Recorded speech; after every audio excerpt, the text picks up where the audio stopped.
Sallu ala nabi sallallahu ala Muhammad. Allahumma sholli wa sallim wa barik alaihi. Bismillahirrahmanirrahim. Assalamualaikum warahmatullahi wabarakatuh. Alhamdulillahilladzi an'ama ni'matal iman wal islam wa asyhadu an la ilaha illallah wahdahu la syarikalah wa asyhadu anna Muhammadan abduhu wa rasuluhu la nabiyya ba'dah. Allahumma sholli wa sallim wa barik ala sayyidina Muhammadin wa ala alihi wa sahbihi ajma'in, amma ba'du.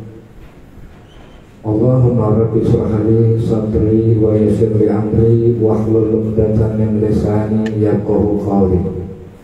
Allahumma arinal haqqa haqqan warzuqna ittiba'ah wa arinal batila batilan warzuqna ijtinabah. Alhamdulillah, puji beserta syukur marilah sama-sama kita panjatkan kehadirat Allah Subhanahu wa taala yang telah memberikan kepada kita nikmat sehat, nikmat hidayah dan taufiknya, sehingga kita bisa kembali hadir dalam rangka kajian tafsir Al-Quran yang insyaallah akan sama-sama kita kaji, yaitu surah Ali Imran ayat ke-86. Dan begitu juga salawat beserta salam tidak marilah kita limpah curahkan kepada Nabi kita Muhammad sallallahu alaihi wasallam. Para bapak saya hormati dan mudah-mudahan Allah muliakan. Di ayat ini Allah Subhanahu wa taala berfirman, "Kaifa yahdillahu qauman kafaru ba'da imanihim wa shahidu anna rasula haqqun wa ja'ahumul bayyinat wallahu la yahdil qaumadh dhalimin." Kaifa yahdillah, bagaimana Allah mau memberikan petunjuk kauman terhadap kaum kafaru ba'da imanihim, kepada kaum yang kafir setelah mereka beriman, wasahidu, dan juga sebelumnya itu mereka bersaksi anna rasulan, sesungguhnya Rasulullah itu hakun, benar, wajah, dan juga telah datang humul bayyinat, kepada mereka itu penjelasan. Allahu la yahdil qaumadh dhalimin, dan adalah Allah tidak akan memberikan petunjuk kepada kaum yang zalim. Di dalam tafsir ini Pak Syekh Sarawi mengatakan, innana nara hudal uslubul badi, sesungguhnya kami melihat bahwa dalam ayat ini ada uslub badi, ada gaya yang indah dari yang Allah ungkapkan. Apa maksudnya? Innal haqqa subhanahu, sesungguhnya Allah subhanahu wa ta'ala yaituuna, mengajak kita anna ta'ajjab, untuk merasa takjub, untuk merasa aneh terhadap apa? Min qaumin, terhadap apa? Man qaumin kafaru ba'dal iman, terhadap orang yang dia kafir padahal sebelumnya dia beriman sama Allah, gitu. Nah kita berpikir aneh, kok ada orang yang kafir padahal dia sebelumnya Islam, padahal dia sebelumnya beriman dan dia akui Nabi Muhammad adalah benar. Ini kan satu hal yang aneh. Kalau kata sejarah, innahu law lam yu'linu la imana min qablu, kalau sekiranya nih mereka sebelumnya itu gak ada imannya sama Allah, maka mungkin kita akan bilang apa? Innahu lam yatuqu nakhalawatul iman, wajarlah mereka begitu, karena kan apa? Mereka belum merasakan manisnya iman. Kalau kita bilang kalau orang-orang itu sebelum itu nggak pernah masuk Islam sama sekali, wajarlah. Kenapa? Karena mereka belum merasakan manisnya iman. Tetapi apa? Lakin alladzina amanu, akan tetapi adalah mereka itu orang-orang yang dia telah merasakan halawatul iman, manisnya iman. Maka maka bagaimana bisa mereka menerima jiwa mereka untuk lari kepada kekufuran? Maka bagaimana bisa gitu? Kok mereka udah merasakan manusia iman, udah masuk ke Islam, kok bisa kafir? Dan jadi pertanyaan begitu. Maka apa? Innahul tamarrudu, maka sesungguhnya ini adalah merupakan perbangkangan murakkab yang apa? pembangkangan yang parah. Begitu kalau kita tahu ya. Nah, seperti misalnya kayak ngaji. Kayak kita kan, kalau kita misalnya kenapa kita bisa istiqomah ngaji? Ya karena mungkin kita udah merasakan daripada manisnya ilmu. Oh ternyata benar kita ngaji Al-Quran, ada banyak manfaat, ada banyak perubahan dalam diri kita. Nah biasanya kalau orang udah merasakan manisnya iman, manisnya daripada petunjuk Al-Quran, itu buat ninggalin ngaji itu sayang. Kenapa? Mereka udah merasakan manisnya iman. Tapi kalau misalnya orang yang tadi ngaji jadi nggak ngaji, mungkin mereka belum menemukan tentang manisnya petunjuk. Kan seperti itu. Kita nggak bisa bilang mereka ini pemberontak, bukan. Mungkin mereka belum merasakan manisnya daripada petunjuk Allah. Nah, untuk merasakan manisnya petunjuk Allah itu kan saya bilang itu perlu proses, Pak. Yang namanya ilmu masuk melalui indera. Maksudnya apa? Kayak saya ngomong, ini kan diterimanya melalui indera pendengaran. Setelah nyampe indera pendengaran, itu nyampe ke otak, dicerna sama kita punya otak. Tapi terkadang ada orang yang ilmunya sampai otak doang, nggak turun ke hati. Nah biasanya itu koruptor, ilmunya nyampe otak, nggak sampai ke hati. Nah untuk sampai ilmu sampai ke hati, untuk sampai bisa dinikmati hati, terkadang itu kan ada proses. Bisa jadi kayak kita ngaji benar nggak tahu manfaatnya apa tadi ngaji. Tapi nanti satu saat ketika kita terbentuk satu masalah, terbentuk satu keadaan, maka kita keingetan, oh iya guru dulu pernah ngomong begini Ustaz. Akhirnya apa? Oh iya manfaat, oh benar. Kita di otak itu udah ada perbendaharaan ilmu. Maka terpenting bagi kita pertama mengaji dulu. Masalah nanti soleh apa enggak itu urusan lain. Biar aja kita cari petunjuk dulu. Ketika udah cari petunjuk, ya berharap mudah-mudahan Allah kasih pertolongan begitu. Dan juga saya selalu mengatakan, mungkin sebagian orang ada yang bertanya, selama Allah tidak memberikan petunjuk kepada mereka, ya kan? Di sini katakan kaifayahdillah, bagaimana Allah kasih petunjuk? Artinya kan Allah nggak kasih petunjuk. Nah selama Allah nggak kasih petunjuk kepada mereka, penadzambihim, maka salah mereka apa? Kan begitu. Salah mereka apa? Karena apa? Karena di sini dikatakan bahwa memang ada apa? Orang-orang itu di masa Rasulullah yang ketika mereka tidak dikasih petunjuk itu ngomongnya apa? Innallaha lam yurid hidayati. Sesungguhnya Allah Subhanahu wa Ta'ala tidak menginginkan petunjuk buatku. Famadza alana, maka terus apa yang bisa saya lakukan? Kenapa ya Allah nggak kasih petunjuk kalau gua? Ya gue bisa apa? Begitu. Kalau kita tahu ini ada istidadun kita beri dan akhirah. Ini merupakan apa? Ini merupakan kesimpulan dari pemikiran mereka yang salah. Ketika mereka menjadikan bantaran bahwa ini takdir Allah, bahwa begini ya omongnya Allah. Kalau Allah nggak kasih petunjuk sama gue bisa apa kalau nggak ada gitu? Dan juga Innalladzi yaqulu, dan sesungguhnya mereka itu ada yang juga yang bilang apa? Innal ma'siyah, sesungguhnya maksiat itu innama aradahullahu min. Sesungguhnya maksiat itu adalah sesuatu yang Allah kehendaki dari saya. Pamazambi, maka apa dosa saya? Bahwa maksiat ditakdirkan sama Allah. Pamazambi, salah gua apa? Tuh orang kebanyakan ada orang sempat berpikir begitu. Maka menjawab pertanyaan ini, Syekh Sarawi juga bikin perbandingan. Sekarang kalau misalnya banyak demikian, nah sekarang kita bisa jawab lagi. Sekarang Allah memberikan ketaatan terhadap manusia. Nah terus kenapa Allah kasih pahala buat kita? Kan begitu. Kalau misalnya kita bilang kalau dia berbuat maksiat, kenapa Allah ajar? Begitu juga ketika kita berbuat baik, ya kan sementara kebaikan atau hidayah itu dari Allah, oh kita dapat juga hadiah dari Allah. Begitu. Artinya apa? Ya mau bagaimanapun ya tetap dibalas.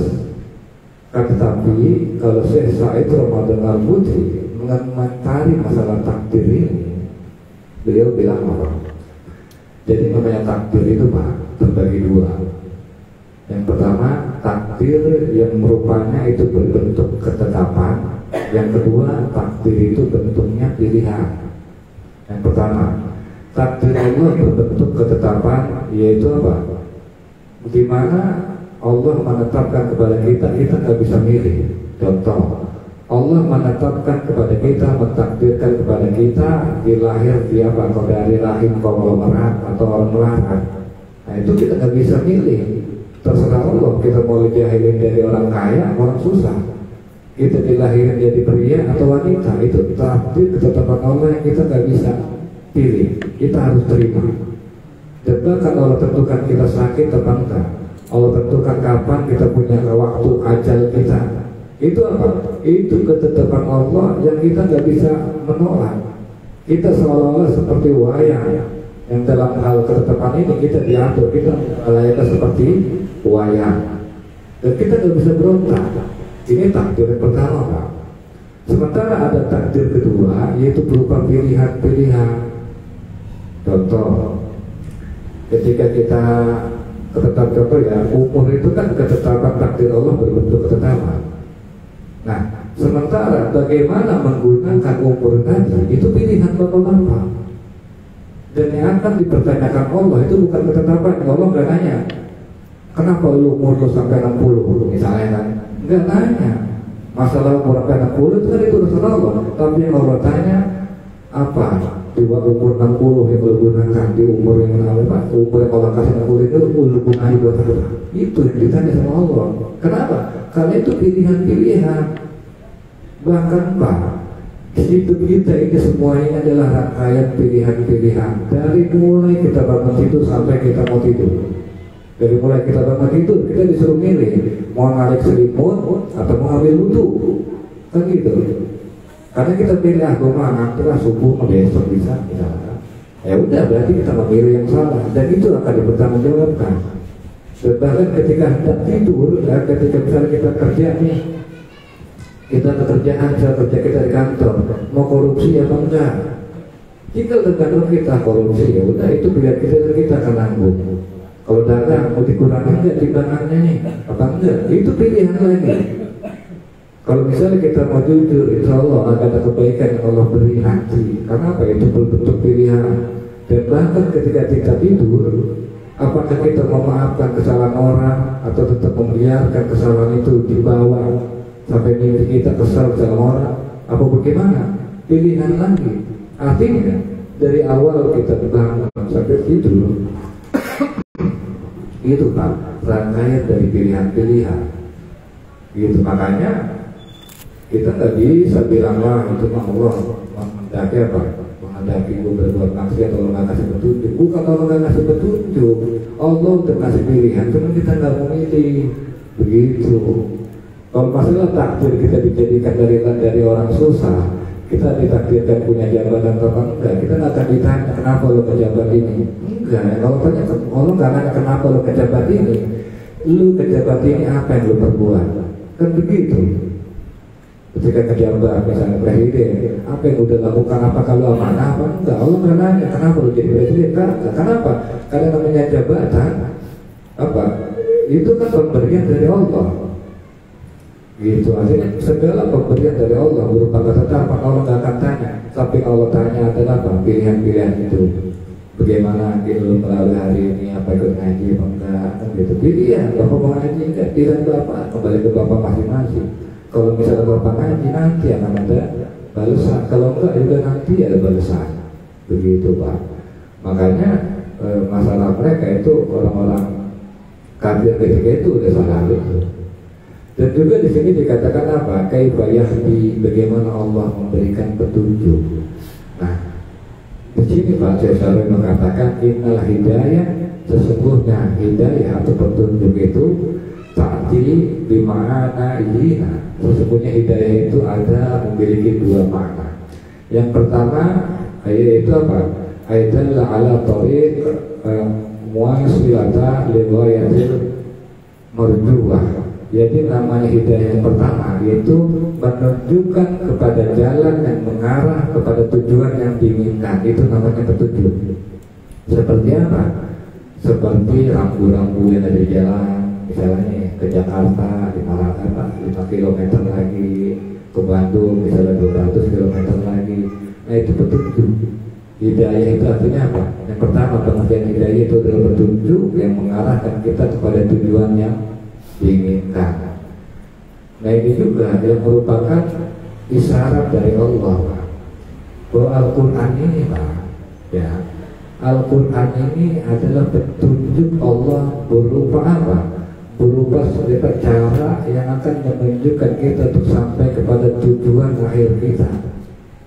Kalau misalnya Bapak pengen ke surga, nggak usah jauh-jauh ini, di sini di Al-Quran ada.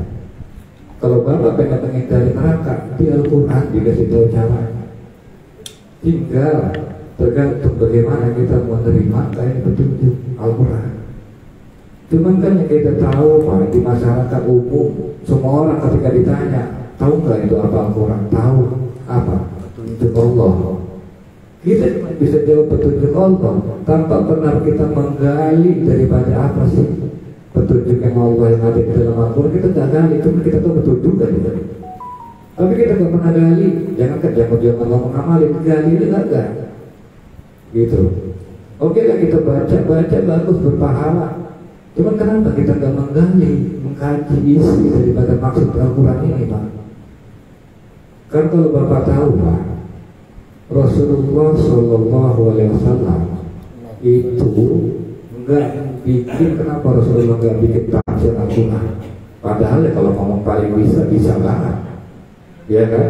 Kalau apa kan nanti nanya sama Allah, kan begitu. Kenapa Rasulullah itu nggak ngeluarin tafsir Al-Quran ala Rasul? Yang ada, nggak ada. Kalaupun ada, Rasulullah itu tafsirin cuma beberapa ayat lah, nggak banyak. Dan Rasulullah nggak menafsirkan seluruh ayat. Kalau kata seorang, kenapa? Kenapa, Pak? Kalau Rasulullah salah, nggak nafsir. Kalau Rasulullah mau membaca tafsir Al-Quran, itu apa? Udah nggak bakal ada yang berani nafsirin Al-Quran lagi. Kenapa? Rasulullah udah nafsirin. Apa yang berani nafsirin lagi? Kalau Rasulullah udah nafsirin, ulama mana yang berani nafsirin Al-Quran sementara tafsir Rasulullah udah ada? Nah, Rasulullah pas sengaja nggak menafsirkan Al-Quran. Kenapa, Pak? Karena saking luasnya ini kandungan daripada Al-Quran. Buktinya apa, Pak? Ini, Pak, kalau Bapak tahu nih, kitab tafsir kita kaji, tafsir Syaikh Rabi, ini 20 jilid, Pak, dari satu orang. Ini kita pegang ini cuma surah Al-Imran doang nih. Satu surah, satu jilid. Sekarang satu orang aja luasnya segitu dalam, itu pemahaman Al-Quran. Belum lagi ulama-ulama yang lainnya yang telah lalu berapa jilid. Kalau kita potong jutaan jilid. Dan bahkan masih ada kemungkinan mungkin ulama-ulama telah kita mati. Bicara sekali itu, bicara. Sebelum ulama, setelah kita mati, itu bisa jadi akan ada ulama-ulama yang nafsirin Al-Quran lagi. Saking apa, Pak? Ilmu Allah sangat luas, petunjuk Al-Quran ini sangat dalam. Tapi kenapa yang dalam ini nggak mau dikaji sama sekali sama orang? Orang nggak tertarik untuk mendalami dari petunjuk Al-Quran. Padahal dari satu orang aja sih bilang ini kitab ini 20 jilid. Belum lagi dari kitab ulama-ulama yang lain. Begitu, Pak. Nah, itu kan ada, Pak, Al-Quran yang petunjuk. Nah, sementara dari petunjuk ini kalau kata seorang waqsamanna sabada dalik ila kismain. Nah, ketika Al-Quran ini diturunkan, Pak, Al-Quran ini kan diturunkan buat semua orang, buat orang beriman, buat orang yang gak beriman siapapun. Al-Quran ini hudan linnas, diturunkan buat seluruh manusia. Nah, ketika Al-Quran diturunkan seluruh manusia, akhirnya apa?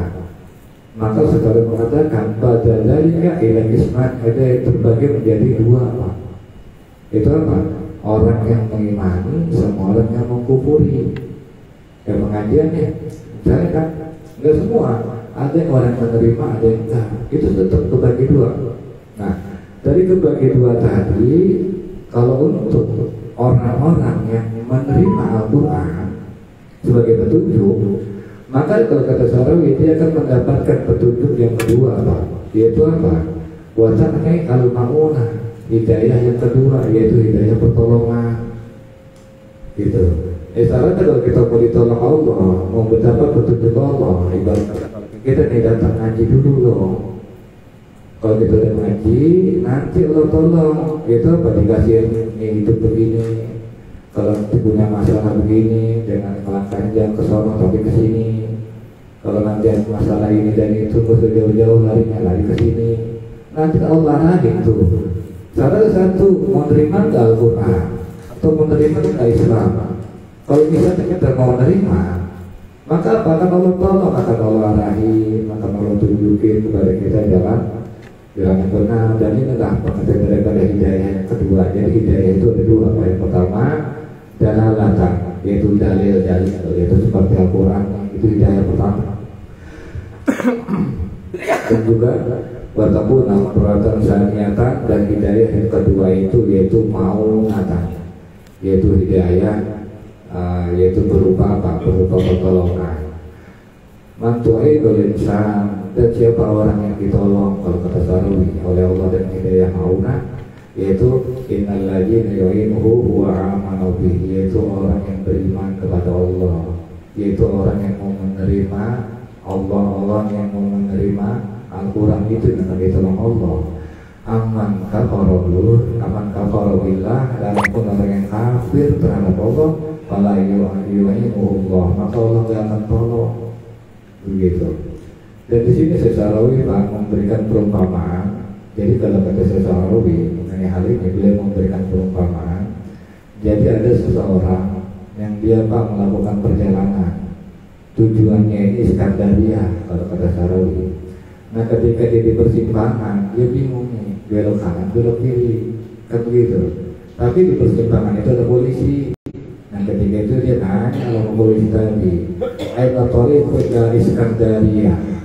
Pak polisi, saya mau tanya ini kemana jalan menuju Iskandaria, gitu. Nah ketika ditanya, Pak polisi jawab, polisi bilang apa? Hadza huwa thariqus shahih ila Iskandaria. Oh ini Pak, jalan yang benar menuju Iskandaria, kalau kata Pak polisi. Nah ketika orang tadi ditunjukin jalan, ya kan, menuju Iskandaria oleh polisi, dan tuh orang senang banget sama tuh polisi sampai dia bilang apa? Alhamdulillah, gitu. Alhamdulillah innani wajadtu karuna. Alhamdulillah sesungguhnya Allah mempertemukan aku dengan kamu. Karena apa? Li'annaka yasrali sabila, sehingga saya apa? Tahu mana jalan yang benar. Terima kasih Pak, gitu kalau bahasa kitanya. Nah, ketika polisi mendengar itu, kan senang tuh kalau kata Sarawi, karena hatinya itu tertarik. Ketika kita makasih Pak, untung ada Bapak, kalau nggak ada Bapak bingung, saya mau jalan menuju Iskandaria. Nah, ketika hati polisi itu senang, tertarik sama orang yang nanya, polisi kan nggak cuma ngasih tunjuk jalan, dia ngasih apa? Ngasih tambahan lagi. Oh iya Pak, nanti Bapak di depan hati-hati, jalan banyak berlubang, jangan ngebut ya Pak, kan gitu. Diarahin itu sama polisi. Terus juga Bapak jalan hati-hati, ini jalannya bergelombang, belok kanan belok kiri, Bapak juga jangan ngebut. Nah itu efek apa itu? Efek daripada kita menerima petunjuk Bapak polisi, kita bersyukur, berterima kasih kepada Bapak polisi. Bapak polisi yang memberikan apa? Informasi lebih. Kalau kita salah, ini kasih informasi lebih. Begitu. Dan kalau misalnya ada, kalau kita salah, ada orang lain yang datang lagi, ya kan? Ada orang lain datang, Pak mau tanya dong ke Iskandaria lewat mana? Dibilang sama polisi lewat sini Pak. Tapi misalnya orang nggak percaya sama polisi, bohong sama polisi, dia ngambil jalan ya, nggak sesuai diarah polisi. Ya polisi kan masa bodoh, ya urusan lu. Gue jelas gue udah ngarahin, kan begitu. Nah begitu juga Allah memberikan kepada kita arahan. Ini Islam mau diterima apa enggak? Ini petunjuk Al-Quran. Ini Al-Quran mau diterima apa enggak?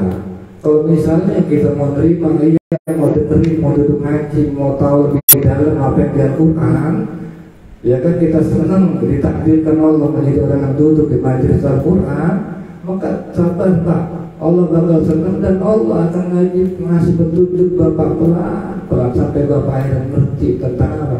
Tentang petunjuk hidup dan ngerti tentang manisnya iman. Begitu.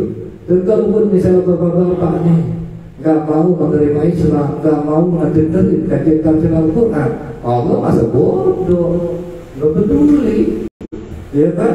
Lu mau nggak dengerin, nggak peduli Allah.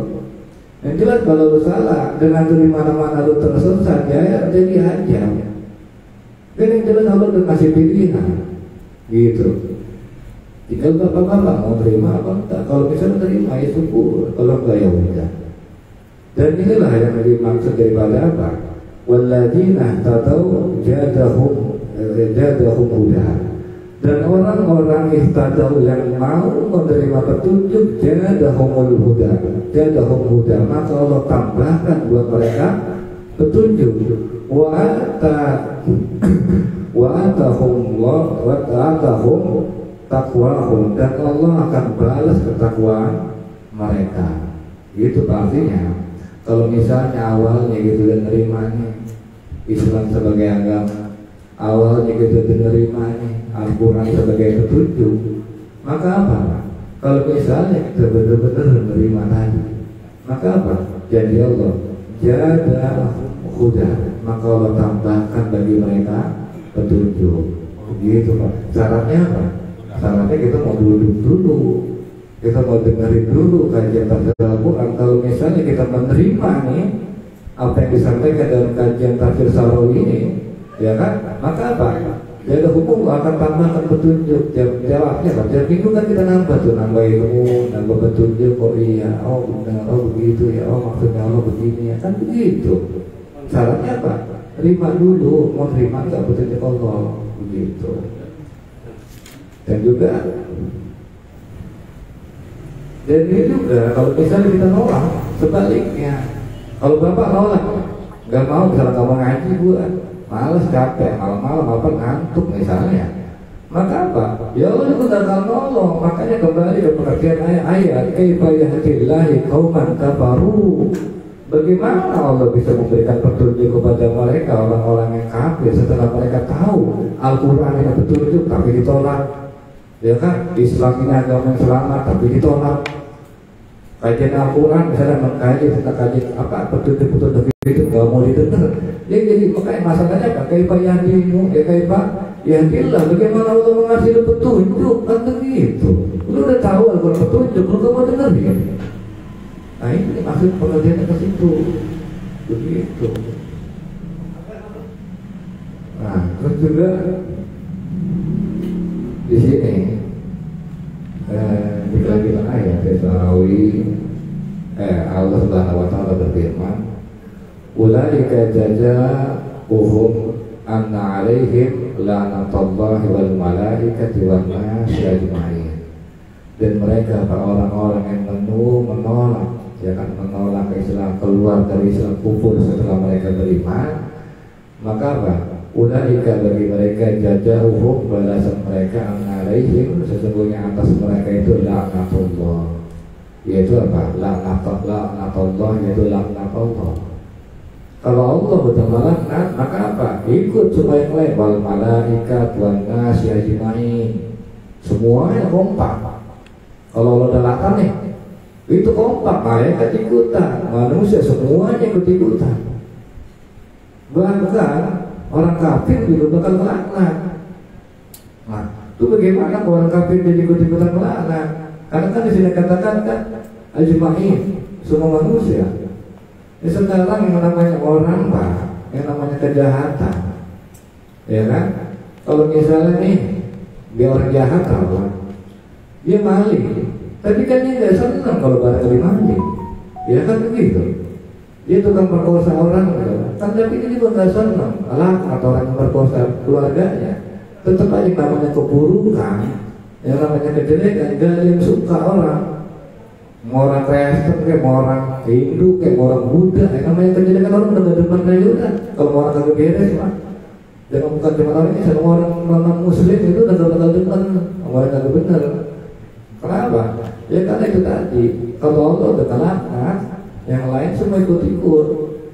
Malaikat ngikut, semua manusia ngikut, melaknat dia, untuk perbuatan dia, begitu. Dan juga itu dilaknat.